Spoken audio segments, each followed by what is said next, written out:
Estamos num culto de batalha espiritual e eu vou ter o prazer de ministrar a vocês hoje em nome de Jesus. Amém? Graças a Deus. Abra sua Bíblia no livro de Neemias. Deixa eu fazer uma ponte aqui rapidinho, com um texto lindo, maravilhoso, que a gente gosta de falar e declará-lo. E eu quero receituar a vocês, não deixam de devocionalmente se colocar diante de Deus na leitura do livro de Neemias, vai te fazer muito bem mesmo. E no capítulo 9, esse capítulo 9 então, ele é simplesmente um maná, um mel, uma bênção. E aqui no capítulo 9, a partir do versículo 16 diz, porém eles, nossos pais se houveram soberbamente, endureceram a sua cerviz, não deram ouvidos aos teus mandamentos, recusaram ouvir-te, não se lembraram das tuas maravilhas que lhe fizeste, endureceram a sua cerviz, na sua rebelião, levantaram um chefe a fim de voltarem para a sua servidão, porém tu, ó Deus, perdoador, clemente, misericordioso, tardio em irar-se, grande em beneficência, tu os não desamparaste, ainda mesmo quando eles fizeram para si um bezerro de fundição, disseram, este é o teu Deus que te tirou do Egito, e cometeram grandes blasfêmias, todavia tu, pela multidão das tuas misericórdias, os não deixaste no deserto, a coluna de nuvem nunca deles se apartou de dia, para os guiar pelo caminho, nem a coluna de fogo de noite, para os alumiar, e mostrar o caminho por onde haviam de ir, e deste o teu bom espírito para os ensinar, e o teu maná não retiraste da sua boca, e a água lhes destes na sua sede, deste modo os sustentaste 40 anos no deserto, falta nenhuma tiveram, as suas vestes não se envelheceram, e os seus pés não se incharam. 40 anos com a mesma roupa, com a mesma sandália. Glória a Deus. Oh, aleluias. Não faltou comida, não faltou água, mas algumas coisas faltaram nessa caminhada, nessa trajetória, não de Deus, mas faltou do povo em relação a Deus, porque muitas vezes as pessoas são cobradoras de Deus em suas batalhas, em suas lutas, e tem dificuldade. Se você puder sintonizar, não porque foi eu quem gravou ou gravei a mensagem de ontem, 10 horas da manhã, de hoje e de amanhã também, ouça, esteja diante dessas palavras para que a gente compreenda qual é a nossa parte nessa coisa.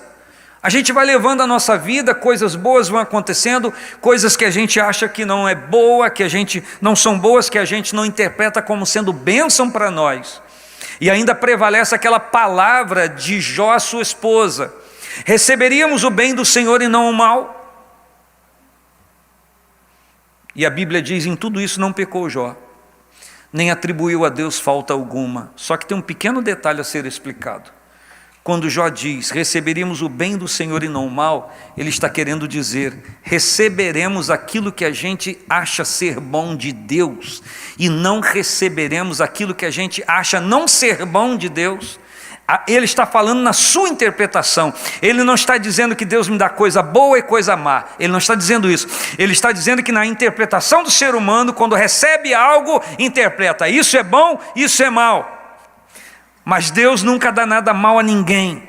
Até o chá de boldo divino é para o nosso bem, é para a nossa saúde, é para a nossa bênção. Aquilo que Deus dá, que nem sempre fazemos a leitura de ser algo esplêndido e bom, é o trabalho de Deus na nossa vida para gerar coisas extraordinárias. Porque às vezes a gente fica entretido com o bom, enquanto Deus tem o extraordinário para nos dar. E a gente empata a nossa vida como Tera, o pai de Abraão, que chegou em Harã, o último versículo do capítulo 11 de Gênesis, se entreteu com as coisas de Harã, enquanto ele tinha saído de Ur dos Caldeus para ir a Canaã, e ele parou em Harã, ficou ali, e Harã lhe era tão agradável, que Harã é o nome do seu filho, que havia morrido, e ele dá o nome na cidade do seu filho, porque ali lhe é aprazível, ele gosta daquilo ali, e Abraão ficou também com ele, e aí Deus precisou ouvir, e falar, Abraão, sai daí, você não saiu de Ur dos Caldeus para ficar em Harã, sai daí, perceba, já que teu pai, eu estou parafraseando, já que teu pai Tera ou Terá quer ficar em Harã, que fique ele, mas a minha promessa é com você, você tem que sair daí. Se você quer a minha bênção, você tem que soltar-se daí, desprega-te daí, eu vou levar você para uma terra que você não sabe, que eu vou te mostrar. E era a mesma terra que o Tera saiu de Ur para ir. Quem estava lá trabalhando na mente do pai de Abraão? Deus. Só que ele chegou em Harã e achou que ali era tudo bom, perdeu o ótimo. Não negocie o ótimo de Deus por alguma coisa boa segundo a sua visão. Tudo de Deus é esplendoroso. Presbítero Sérgio, quando a gente chegar no céu, nós vamos dar uns glória lá, que não vai parar nunca, porque lá é muito bom. É muito bom, é só ler na Bíblia que você fica totalmente, não encantado, não é uma questão de um encanto, você fica atraído. E se na jornada, na peregrinação humana do povo no deserto, foi com a mesma roupa, com o mesmo sapato, e nada envelheceu, nada, porque Deus manteve eles desta forma. Da mesma forma, o Senhor cuida de mim, cuida de você. Ele vai manter coisas estáveis na nossa vida, que nós precisamos que sejam estáveis, para que a gente não aplique o nosso coração demasiadamente naquilo. E o nome disso se chama satisfação. Satisfação.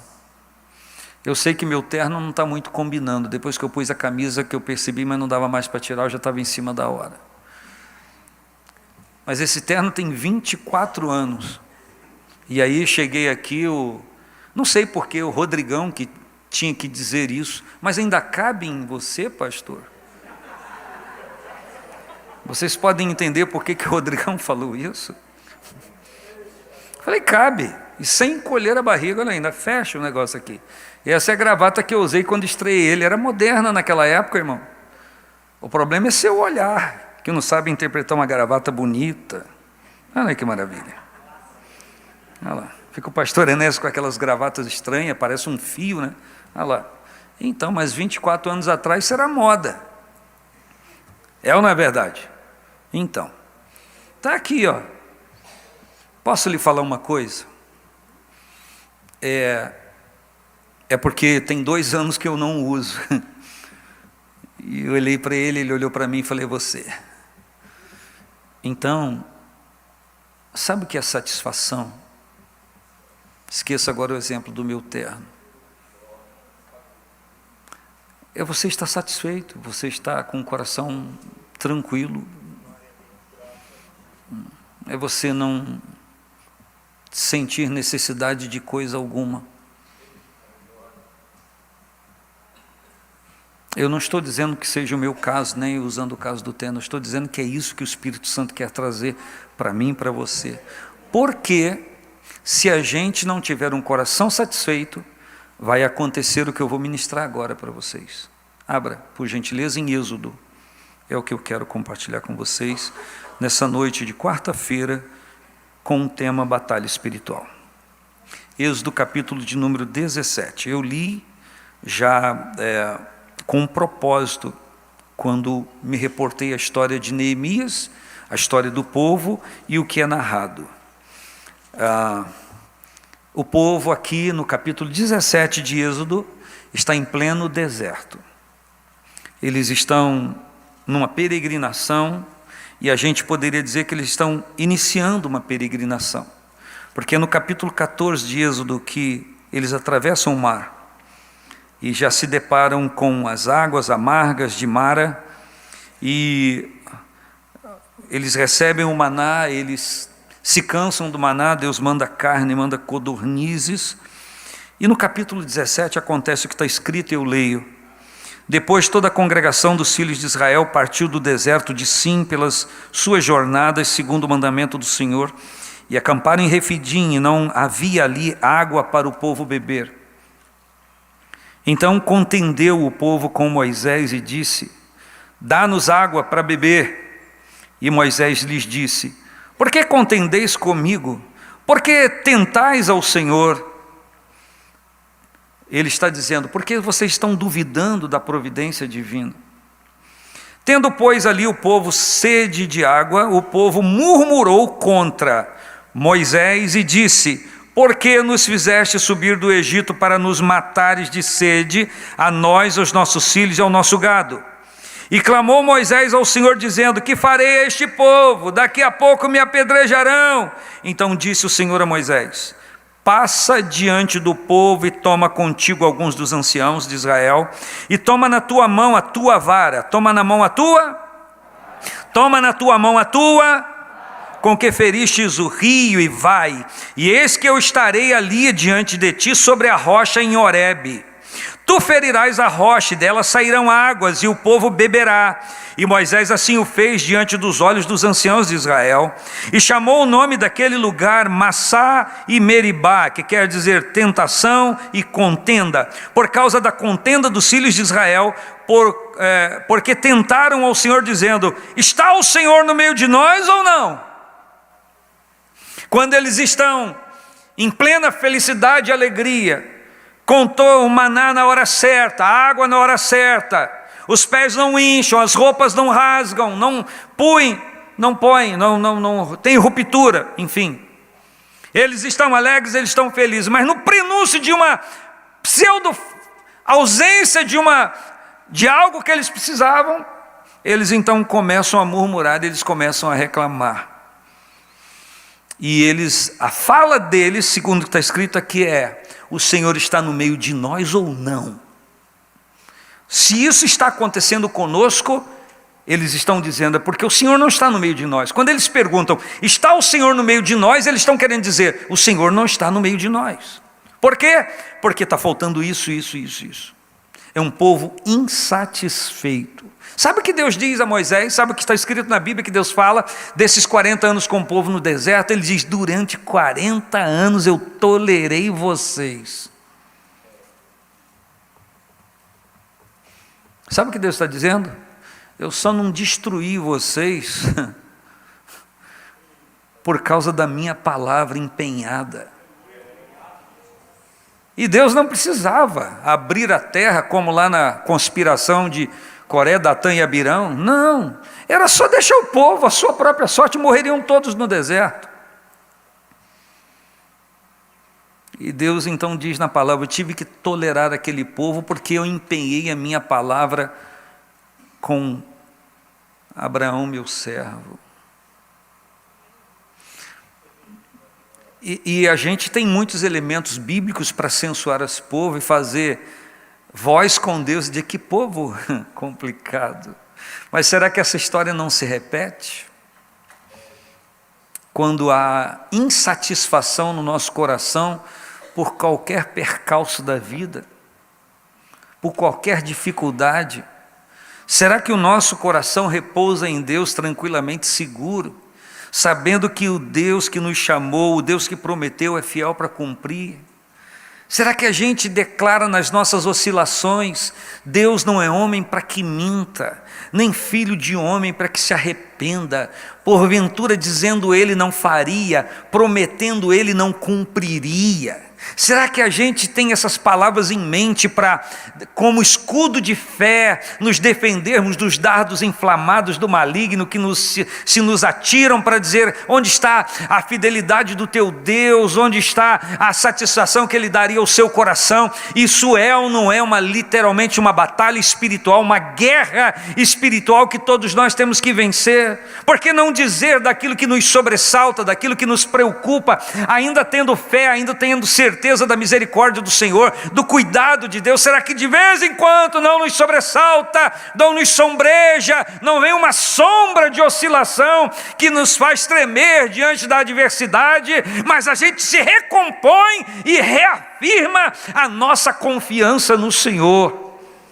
É por isso que o escritor aos Hebreus diz que já é tempo de levantar as mãos cansadas, os joelhos desconjuntados, fazer vereda direita para os nossos pés, para aquele que manqueja não se desvie inteiramente, antes seja sarado. Nesta batalha espiritual, Deus tem cura para nós. Nesta batalha espiritual, Deus tem libertação para o seu povo. Nesta batalha espiritual, Ele reafirma o seu propósito e o seu projeto de bênção para com a nossa vida. Você pode dar glória a Deus por isso?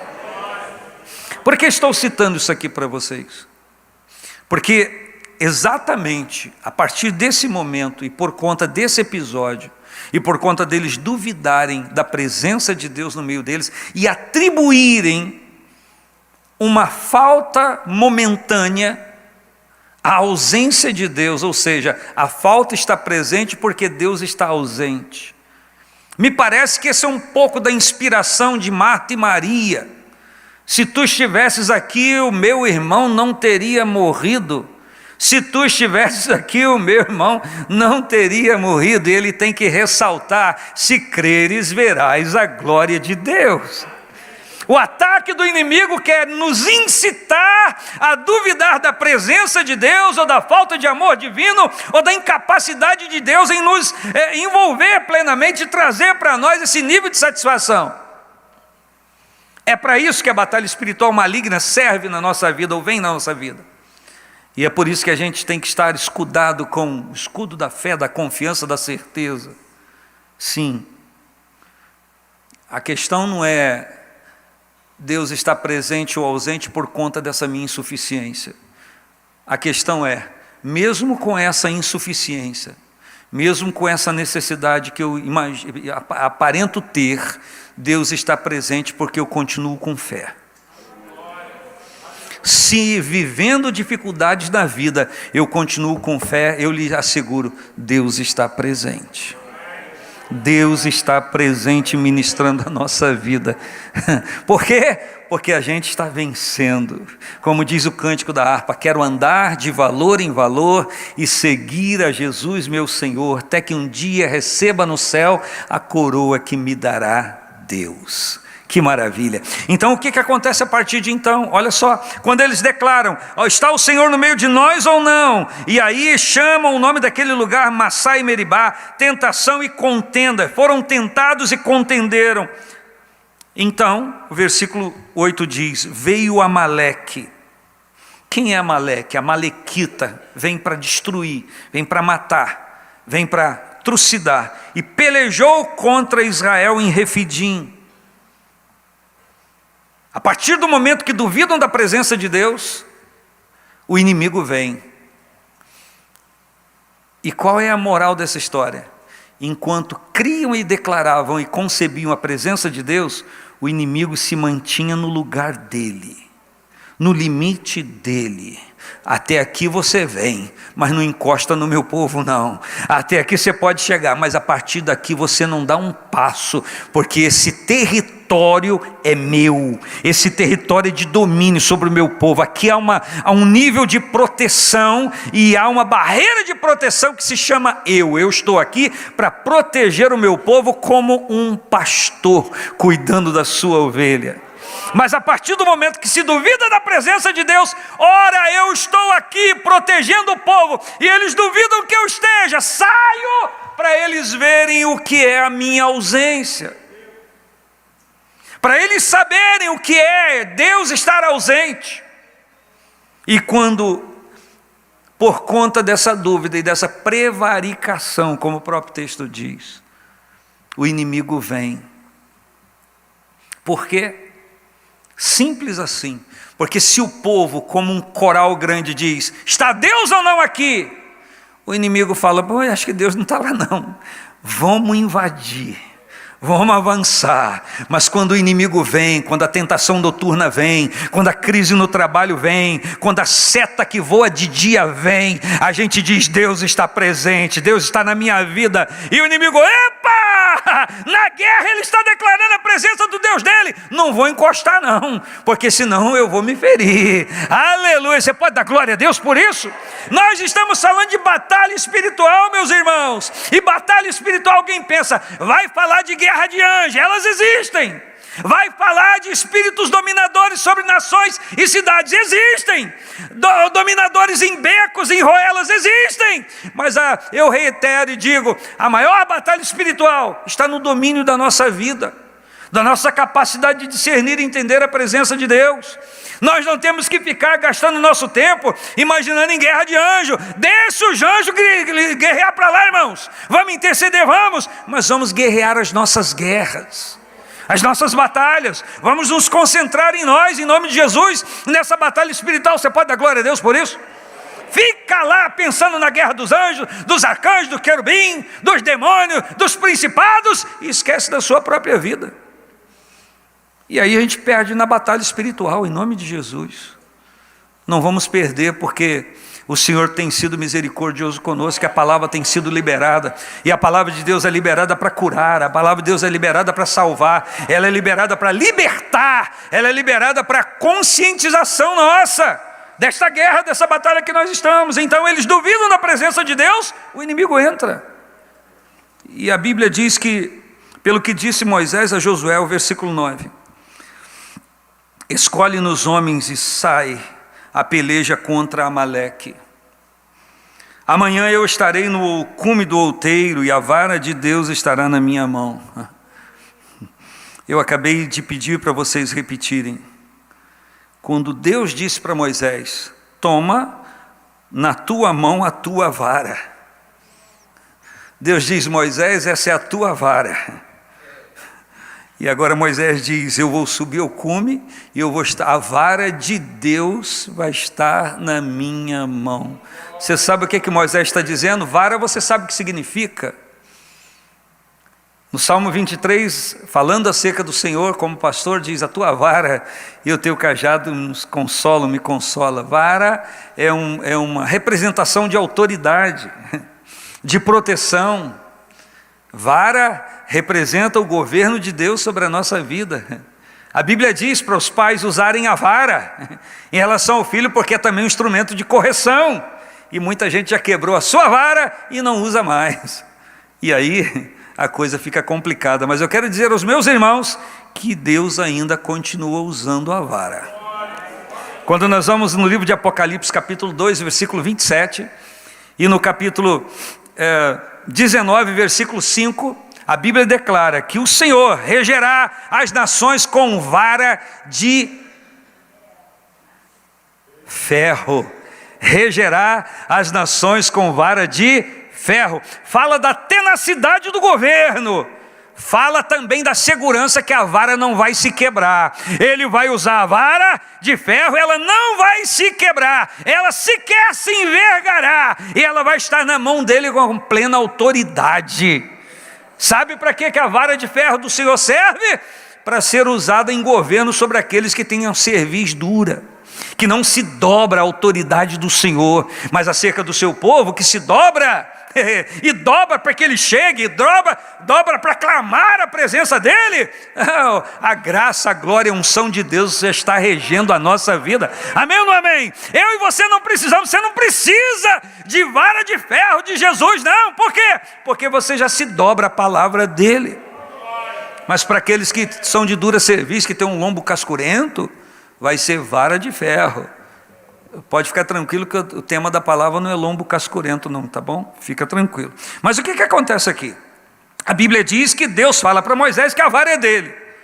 Mas na hora que a coisa aperta, Moisés diz, Senhor, a vara é tua.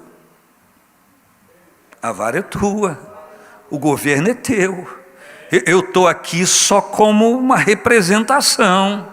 Senhor, eu não quero autoridade para mim, não. Eu não tenho condições de fazer. Moisés, Senhor, tu te lembra que lá diante do mar eu falei, e agora, Senhor? E o Senhor disse, estende a vara, estende a tua mão e a água vai se abrir. Senhor, eu estendi a mão e estendi a vara que estava na minha mão, mas a autoridade de abrir o mar foi do Senhor. Eu não quero vara não quero meu nome nela não, eu quero a tua autoridade, eu quero o teu poder. Você pode dar glória a Deus por isso? Porque às vezes nós queremos usar a nossa vara, a nossa pressuposta autoridade nos vários setores e coisas da nossa vida, e é aí que nós entramos em confusão, perdemos a batalha espiritual. Podemos ter níveis de autoridade sobre pessoas, em casa, em um monte de lugar, mas não podemos esquecer que essa é uma autoridade subsidiada por Deus, não é nossa, vem dEle, é Ele quem dá, é Ele quem concede, é Ele quem outorga, a autoridade é dEle, nós só representamos a autoridade dEle, e se a gente sentir que a autoridade é nossa, nós vamos aos níveis da nossa vontade, de querer usar aquilo que a gente quer. Eu acho que tem que ser assim, assim, assim, assim. E aí a gente pode conspirar contra Deus, tomar o lugar que é de Deus, mas quando a vara é dele, Senhor, a vara é tua, só está na minha mão, eu vou usar, mas a glória é do Senhor, a autoridade é do Senhor, a glória é do Senhor, o louvor é do Senhor, a honra é para o Senhor, aleluia, e todos nós somos teus. Quem pode dar amém ao Senhor? A gente perde na batalha espiritual quando a gente se incita em autoridade sobre a autoridade do Senhor. E o Moisés diz: eu vou estar no outeiro e a vara de Deus vai estar na minha mão. Ele disse isso para Josué. É a primeira vez que a gente vê aqui o nome de Josué na história. Ele aparece como do nada, mas eu quero lhe afiançar que Josué não surgiu do nada. Ele não está à frente do exército de Israel, saindo do cativeiro, entrando no deserto, na peregrinação do deserto à toa, não. É um homem fiel, é o único que se achegou mais próximo do monte, que fumegava com Moisés, era o que não saía da tenda, aonde a glória de Deus vinha, assim como Moisés estava acostumado a ver o glorioso poder de Deus, Josué também estava aprendendo a ver a gloriosa unção do Senhor, porque já estava sendo treinado para assumir uma posição. Oh, louvado seja o nome do Senhor. Josué já estava aprendendo que a vara não era de Moisés, só estava na mão dele, mas a vara era de Deus, o poder era de Deus. Para quê? Para que quando ele fosse guerrear, chefe do exército, assumir a frente do povo, ele não se metesse a besta de querer pensar que ele tinha alguma autoridade suprema, porque a supremacia da autoridade vinha sempre de Deus e sempre é do Senhor. E a Bíblia então diz que ele diz: meu filho, pode ir lá guerrear. Nós estamos falando de batalha espiritual, e em batalha espiritual a gente não pode perder o veio de autoridade espiritual. E Moisés diz: meu filho, pode ir lá, vai guerrear, porque eu vou subir no outeiro, eu vou subir no monte. E o texto diz: e fez Josué como Moisés lhe dissera, pelejando contra Amaleque, mas Moisés, Arão e Ur subiram ao cume do outeiro. Preste atenção, você não acha, vamos causar confusão lá para eles, você não acha que tinham lá meio sem fé, que chegou: Josué, é interessante, nós estamos aqui expondo a nossa vida, né, Josué? A gente está, é engraçado, né? Olha lá Moisés, olha lá Arão, olha lá o Ur, interessante, hein, Josué? Olha lá, a gente aqui correndo risco, eles subiram para o cume do monte. Se a gente morrer, eles escapam. Olha lá, olha lá. Olha só. Com Josué não, Josué sabia, entendia de autoridade espiritual. Qualquer que falasse isso com Josué, ele ia falar: cala a boca. Não é boa essa expressão, fique quieto, cale-se, porque eu sei porque ele está subindo. Eu sei porque ele está lá, porque ele tem autoridade delegada por Deus, ele vai estender a mão e o milagre de Deus vai acontecer. Soldados, não pense que a gente vai vencer Amaleque com a força que a gente tem, com a destreza que a gente tem, não. Soldados, olhe para lá, é de lá que vem a autoridade para a gente ter vitória aqui. E o que a Bíblia diz? E acontecia que quando Moisés levantava a sua mão, Israel prevalecia. Mas quando ele abaixava a sua mão, Moisés não abaixava a mão porque queria abaixar. Moisés já está idoso, Moisés está cansado, e ele não consegue ficar com a mão levantada o tempo todo. Quando ele está com a mão levantada, sinal de ministrando a bênção, o exército de Israel vence. Mas quando ele abaixa a mão por causa do cansaço, o exército de Israel tem que retroagir porque o inimigo avança. Porém as mãos de Moisés eram pesadas, diz o versículo 12. Por isso tomaram uma pedra e a puseram debaixo dele, para sentar-se sobre ela, e Arão e Hur sustentaram as suas mãos, um de um lado, outro do outro. E assim ficaram as suas mãos firmes, até que o sol se pôs. Você acha que alguém tem capacidade sozinho de presidir, de fazer alguma coisa, de sustentar alguma coisa 1 ano, 2 anos, 17 anos, sozinho? Está enganado. Se não tiver alguém que ajuda a segurar a mão e dizer, não desista, nós estamos aqui, nós vamos junto, não desista, eu estou aqui do seu lado, eu estou segurando, não, vamos junto. Se não tiver, irmão, até a gente desiste. Mas ali tinha Arão e Hur, pressupostamente Hur, marido de Miriam, segundo algumas teses teológicas, estavam ali Arão e Hur, Arão, irmão de Moisés, estavam um de um lado, outro do outro, para equilibrar. 2 de um lado, outra mão esmoreceria, baixaria. Então um de um lado, outro do outro, equilíbrio. Eu e você precisamos de equilíbrio na nossa vida. Oh, glória a Deus. E a Bíblia então diz que eles ficaram ali, o versículo 12 diz, suas mãos firmes até que o sol se pôs. E assim Josué desfez a Amaleque e a seu povo ao fio da espada. Percebam o que o versículo 13 diz. Assim desfez Josué, obviamente com os soldados, a Amaleque e ao seu povo ao fio da espada. Por que ele conseguiu vencer?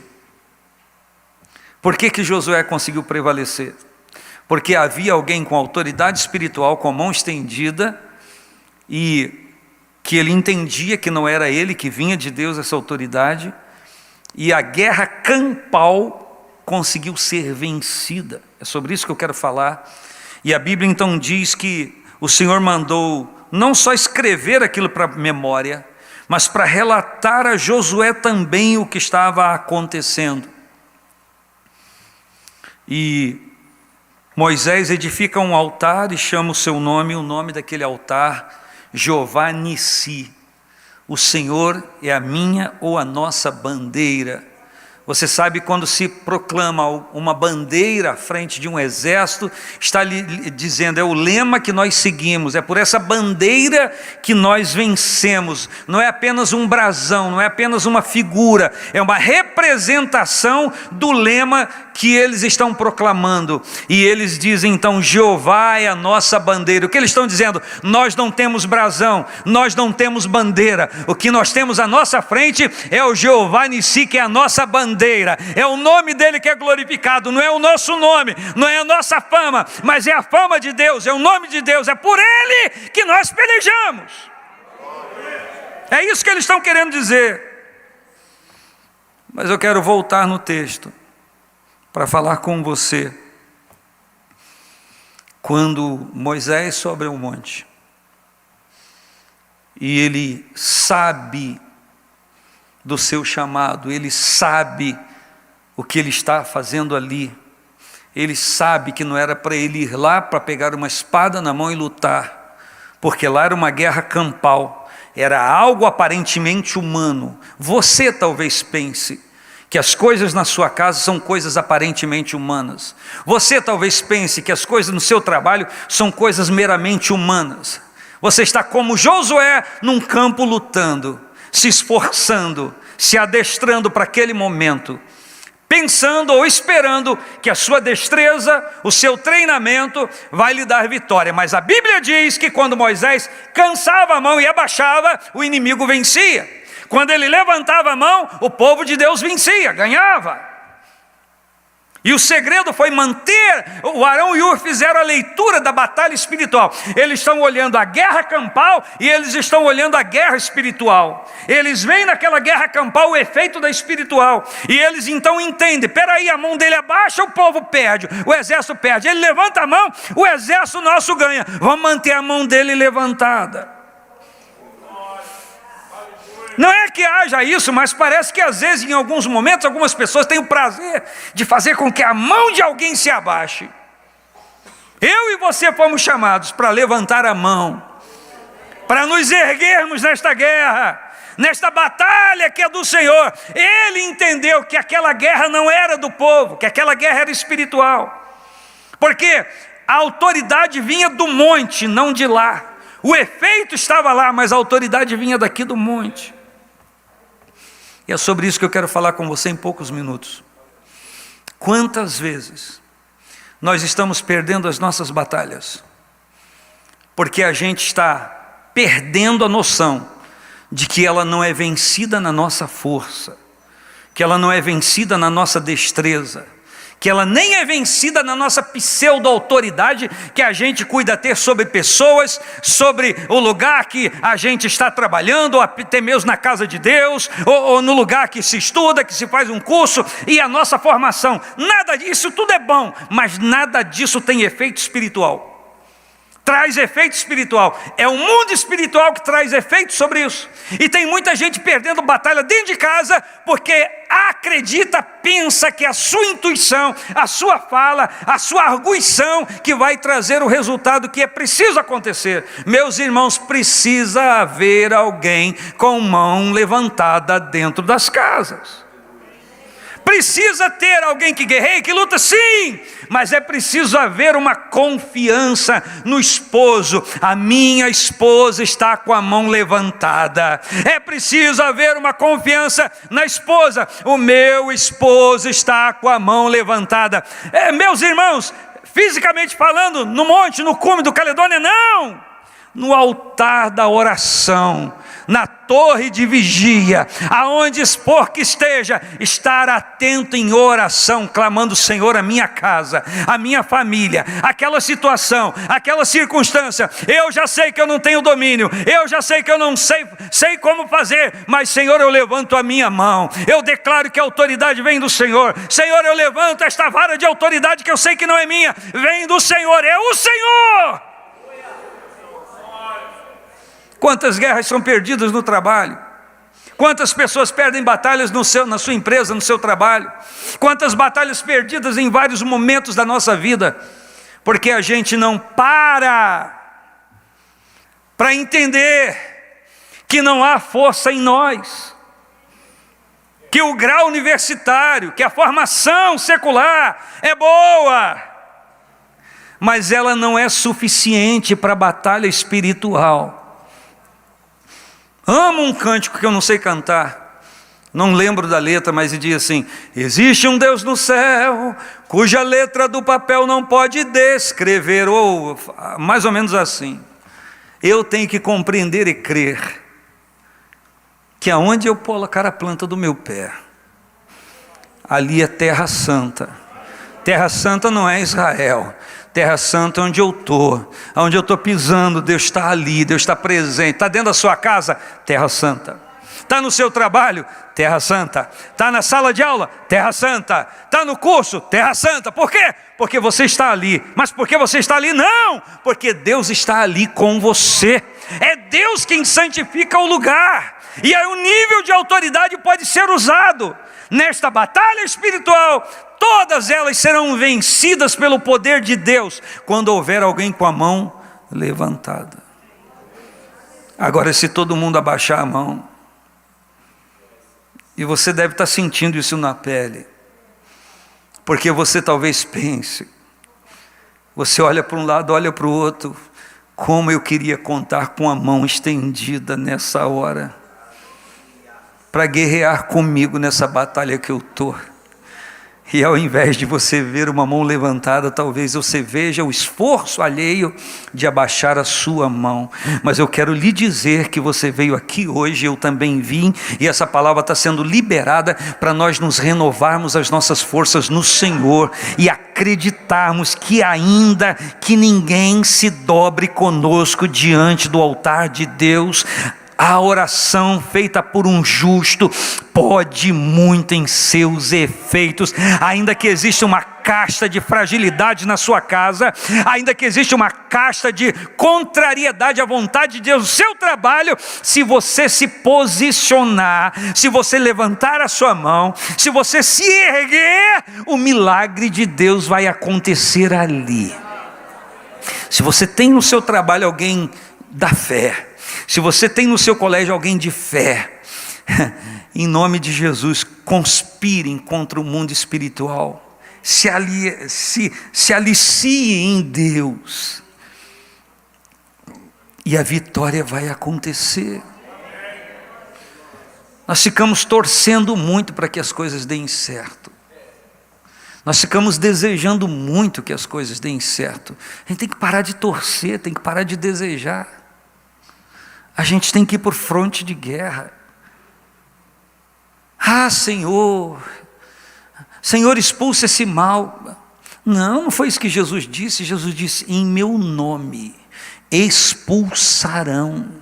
Muitos de nós está diante de uma batalha, de uma peleja, e se sente tão fraco, incapacitado e tímido nessa hora, que é mais cômodo dizer: Senhor, manda esse demônio embora. Não foi isso que Jesus ensinou. Jesus disse: em meu nome expulsarão os demônios. Sabe o que Jesus está dizendo? Ele está dizendo que você vai se posicionar assim: olha, em nome de Jesus eu te mando embora, saia. Aí você prefere mandar o filho, é mais cômodo. Prefere mandar a filha embora, é mais cômodo. O marido embora, é mais cômodo. A mulher embora, é mais cômodo. E desculpe, o funcionário embora é mais cômodo. Enquanto se você usasse da autoridade de Deus, levantasse a vara de Deus que está na sua mão de nível de autoridade, você diria: Senhor, eu expulso esse espírito desse funcionário, eu expulso esse espírito desse patrão aí, eu expulso esse espírito desse chefe aí, eu expulso esse espírito desta criança aí, eu expulso esse espírito desse marido aí, eu expulso esse espírito dessa esposa aí, eu expulso esse espírito desses pais aí, eu expulso em nome do Senhor Jesus. Mas é mais cômodo dizer: Senhor, o Senhor sabe que a minha vara está sem autoridade, meu nível de autoridade está caído. É mais cômodo atribuir a responsabilidade a Deus de fazer tudo. Mas não foi isso que Moisés fez. Moisés falou: Josué, pode ir lá, arranca da espada e manda ver, que eu vou estar lá no cume. E nada que acontecia lá, Moisés estava insensível. Não, senhores, tudo que acontecia lá, Moisés estava ligado. Sabe o que eu vejo? Sabe o que eu penso? A mão de Moisés abaixando, e ele sabendo que tinha que manter de pé, e ele falando: Senhor, tem misericórdia, minha mão não pode abaixar. Igual você, que diz: Senhor, não deixa a minha mão abaixar na minha casa. Senhor, não deixa a minha mão abaixar no meu trabalho.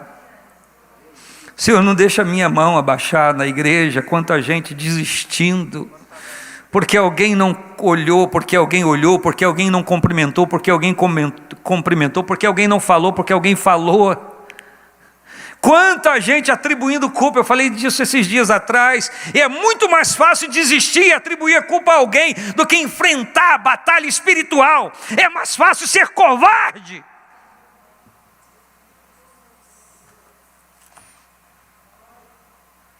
Do que entender desta guerra, desta batalha, e dizer: eu vou em frente, eu vou seguir, não vou desistir. É tão lindo falar sobre isso, é tão lindo pregar sobre isso, mas não é tão simples viver. Mas Deus está presente para que a gente viva. E me desculpe, agora uma mensagem direta. A gente de vez em quando brinca com esse assunto. O presbítero Alexandre hoje deu uma pinceladinha de brincadeira também. Quem sabe no próximo jantar de namorado você vai estar. E aí vem o inimigo e diz: é ruim. Minha irmã, meu irmão, eu não estou brincando. Diga: no próximo eu vou estar. Vou estar com o meu namorado, quiçá com o meu marido, vou estar com a minha namorada, quiçá com a minha esposa. Eu vou estar no próximo. Porque eu não vou viver subjugado a esta tese de que eu não consigo sair dessa situação. Em nome de Jesus, eu repreendo espíritos familiares na minha vida, eu repreendo qualquer casta de tronco da minha família. Eu não vou ficar nessa situação. Deus vai abrir a porta, Deus vai abrir os olhos de alguém. Eu não estou brincando, eu estou falando sério. Mas a gente prefere ficar...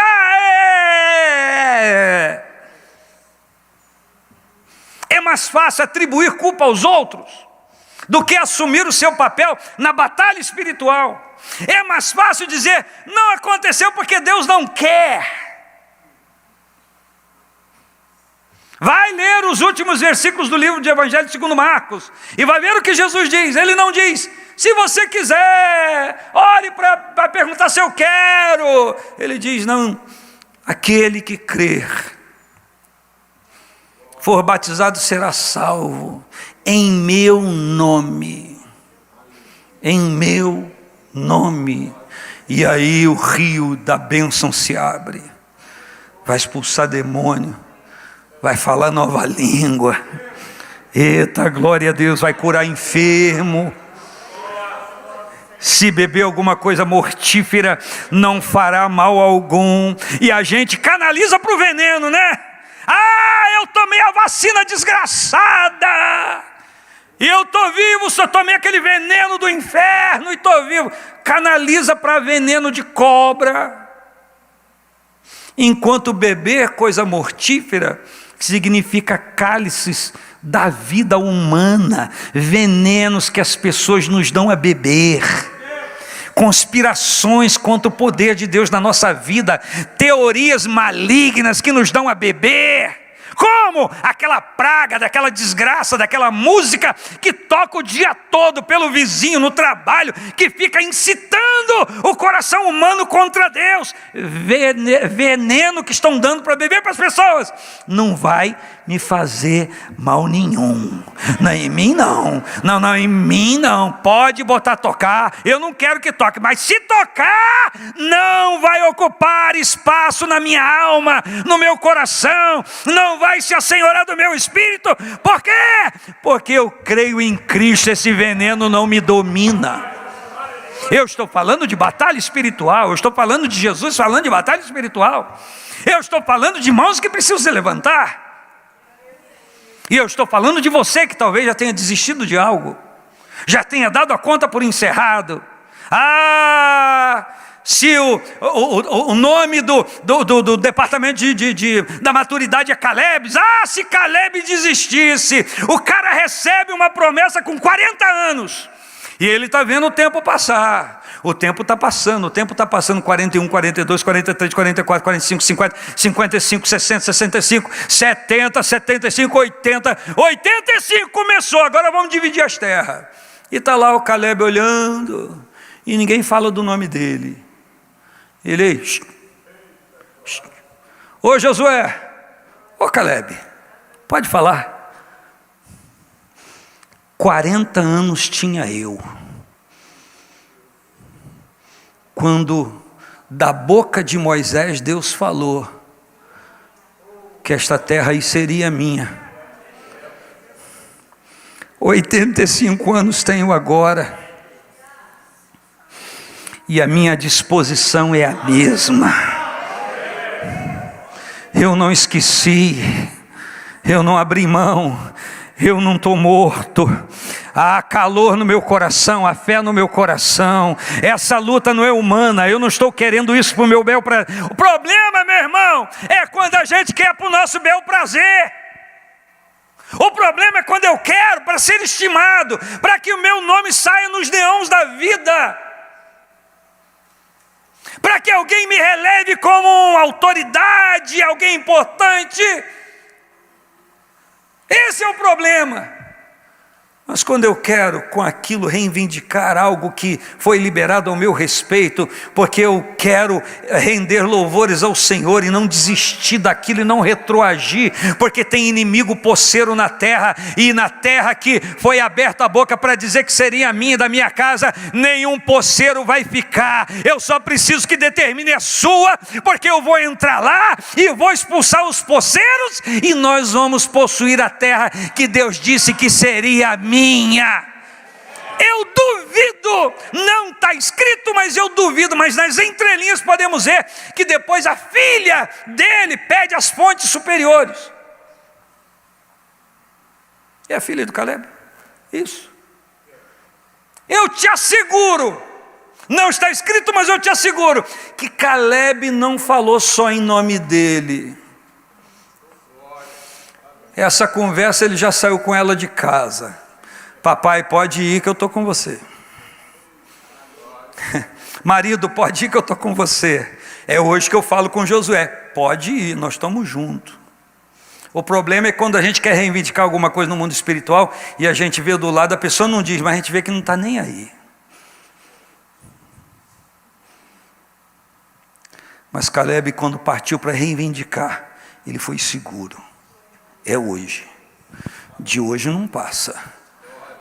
E duvido, pelo nível da filha dele, duvido que ele não disse, fica aí em oração, minha filha, para o papai, que hoje eu vou estar diante do comandante, do Josué, e vou falar com ele hoje. Pode ir, papai, que eu estou orando. Você quer segurança maior? Quando o pai sai de casa e o filho ou a filha diz, estamos juntos. Quando a esposa diz, estamos juntos. Quando o marido diz, estamos juntos. O problema é quando diz, olha para mim.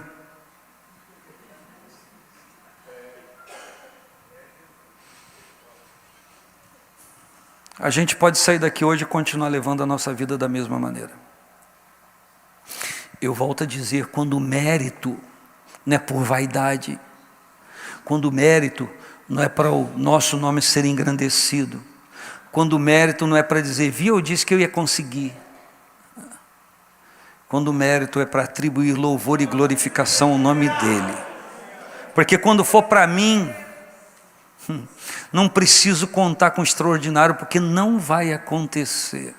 Pode até se levantar gente junto a mim dizendo, eu estou com você, mas aquilo não vai adiantar de nada. Você já deve ter vivido isso na sua vida, não é? Eu também já vivi. Dia de desespero profundo, dia de angústia profunda, dia de aparentemente sequidão de estio. Mas que o Senhor sempre esteve ali. Assim como está aqui.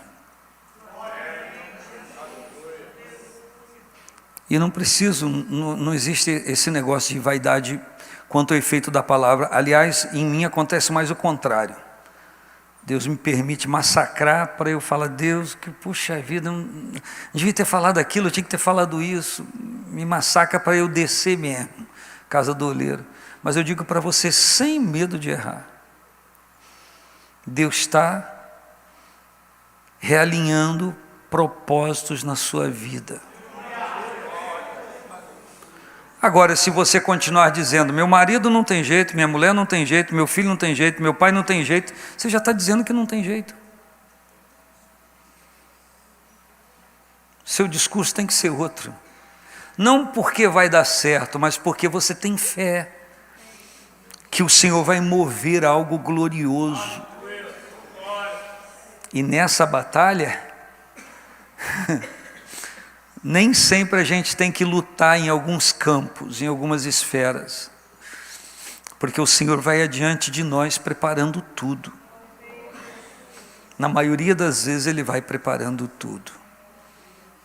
De quem é a decisão então nesse campo? A decisão nesse campo é minha e ela é sua.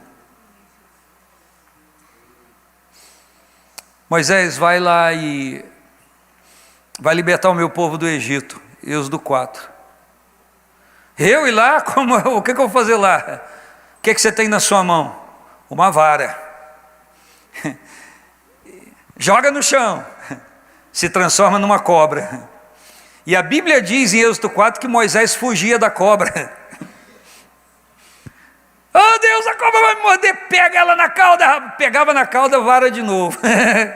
Pastor Pereira sempre brincou com essa passagem bíblica. Moisés, o que você tem na mão? O que é isso aí? Oh Senhora, tem hora que é vara, tem hora que é cobra, o Senhor que decide. E aí ele vai se mostrar lá diante de Faraó. Deus, como é que eu vou fazer? Eu sou pesado de língua. Arão vai fazer. Aí Arão chega, pega, joga a vara dele no chão e ela se transforma em cobra. E o Faraó vê. Chama os encantadores, eles pegam as varas também, fazem a mesma coisa. Sabe o que aconteceu?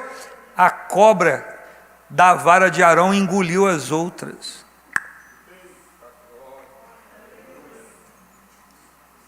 Simples assim.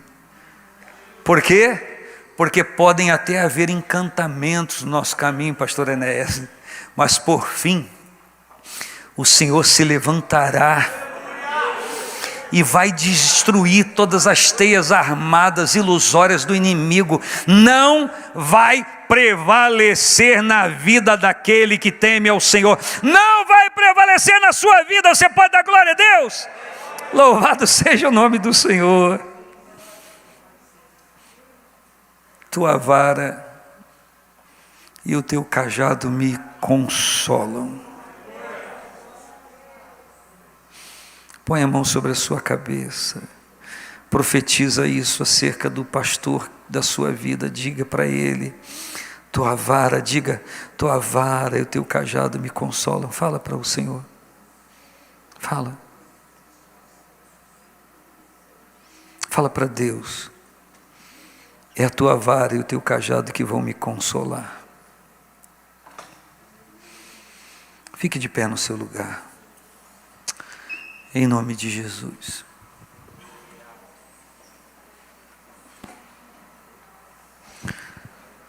Nos dias que se aproximam,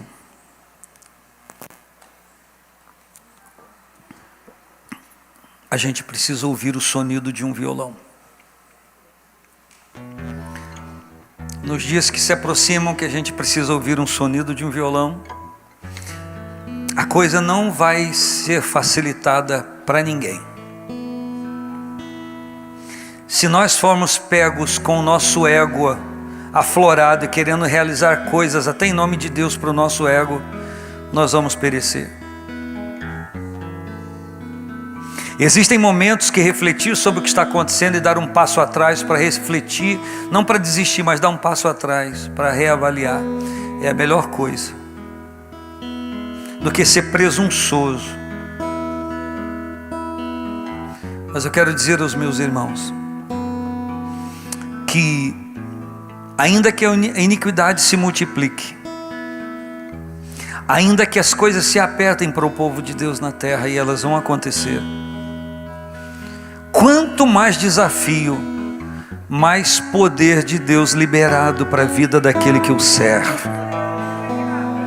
Eu e você não precisamos ter medo do mal. Eu e você precisamos temer a Deus, obedecer ao Senhor. Sujeitai-vos, pois, a Deus e resisti ao diabo, e ele fugirá de vós. Enquanto os meus irmãos obreiros, sobre a direção do pastor Enéas, formam um corredor aqui, nós vamos orar e proclamar a glória de Deus e o poder de Deus. Você pode continuar torcendo pelo seu êxito, você pode continuar torcendo por sua vida. Nós lemos o livro de Esther, e Esther se ornou, se arrumou como todas as outras. Mas por que ela foi escolhida? Porque havia um plano de Deus sobre a sua vida e ela se submeteu. Às vezes a gente se sente preterido na vida, deixado de lado, e isso é real no campo humano, até que a gente consiga olhar a glória de Deus.